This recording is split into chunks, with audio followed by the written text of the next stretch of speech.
Good morning, students. How do you feel this morning? Feel good? Bad? Sad? Happy? Semoga semuanya dalam keadaan sehat ya. We are going to learn a new material. Materi apa coba? Mari dengarkan dulu penjelasan dari. Okay, now look at these pictures.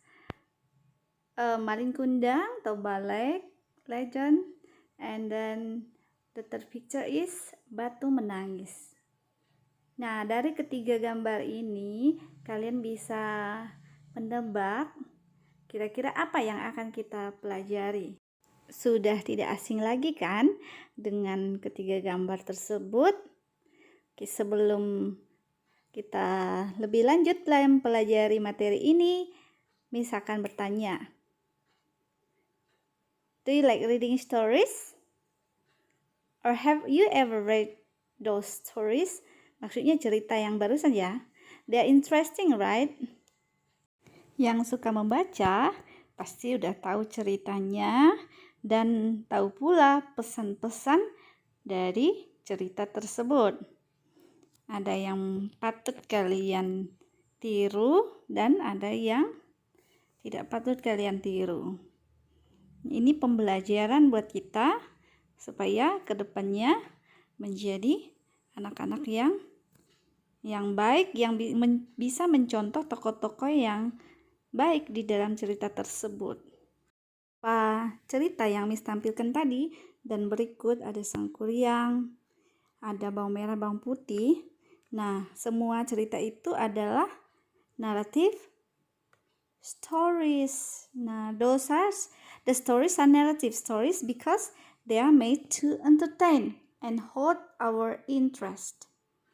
Nah, kita bisa dapat pesan dari setiap cerita yang disampaikan itu. Melalui penjelasan singkat barusan, kalian sekarang sudah tahu kan definisi dari narrative text? Good. Jadi, narrative text is a type of spoken or written text that tells a story of one character or more who face certain situation. Jenis teks naratif apa saja yang kalian ketahui? Ayo sebutkan apa saja jenisnya. Well, there are various types of narrative.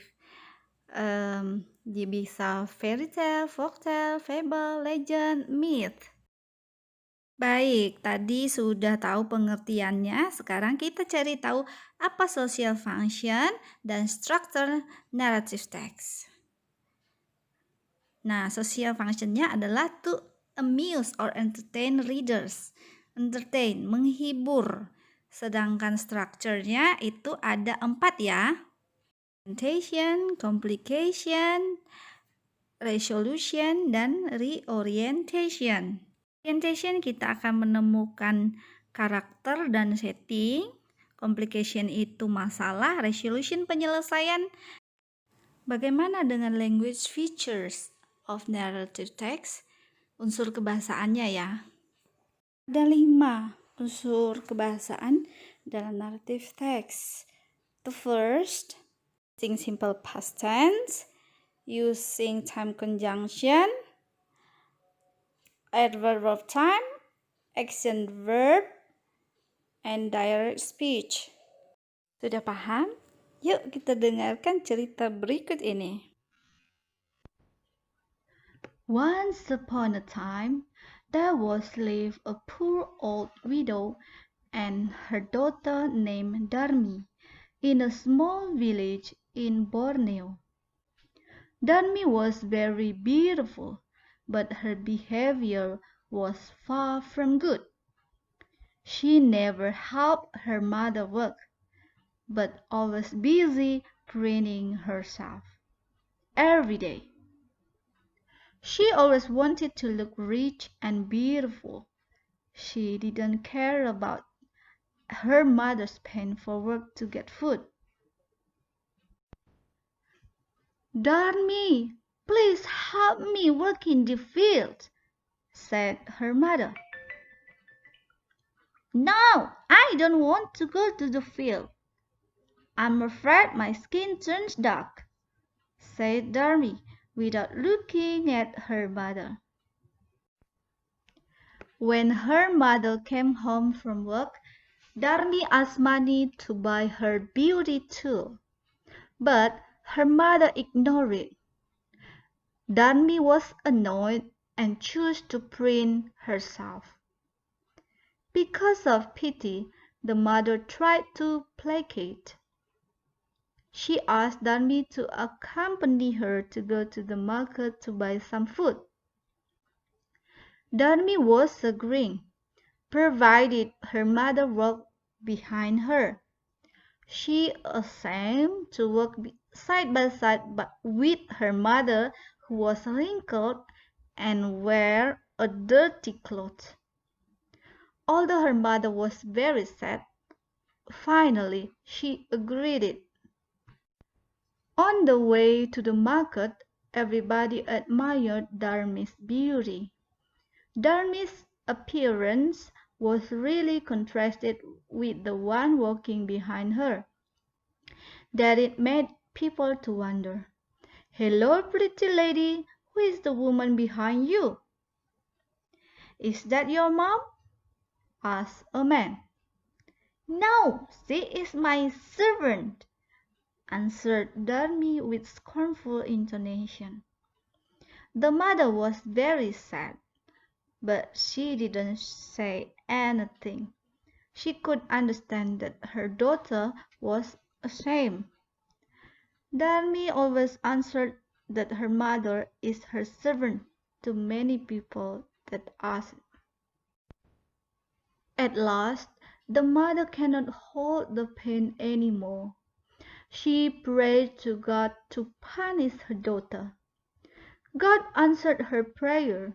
Slowly, Darby's leg turned into stone. The process continued to the upper part of Darby's body. She was very panicked. "Mom, what's happening to me?" "Mother, please forgive me," she cried loudly. But it's too late. Her whole body finally became a big stone. Until now, people could see tears dropping from her eyes. That was why people called it the crying stone or batu menangis. Suka kan ceritanya? Apa pesan dari cerita itu? Very good. The message is to respect our mother.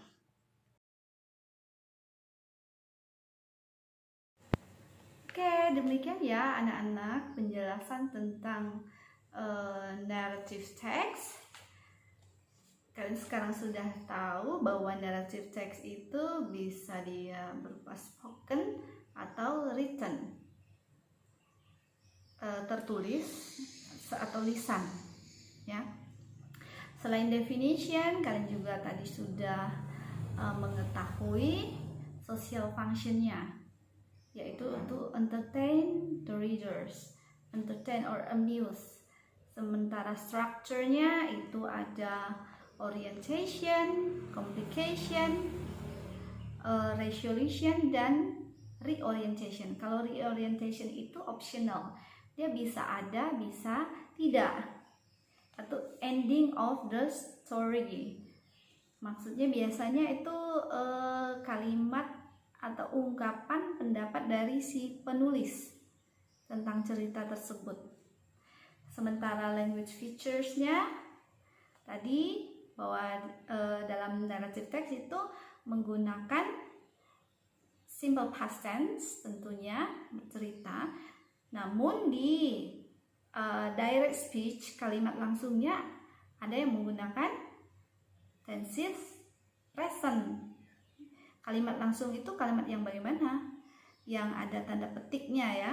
Misalnya ada percakapan di dalam teks itu bukan menggunakan past tense tapi menggunakan present.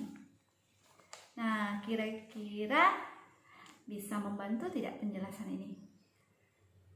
Semoga ya membantu kalian memahami narrative text Dan setelah ini kalian bisa bercerita dengan baik, bisa melengkapi cerita, bisa menulis cerita, mendengarkan cerita dari orang lain. I'll see you in the next video. Bye for now.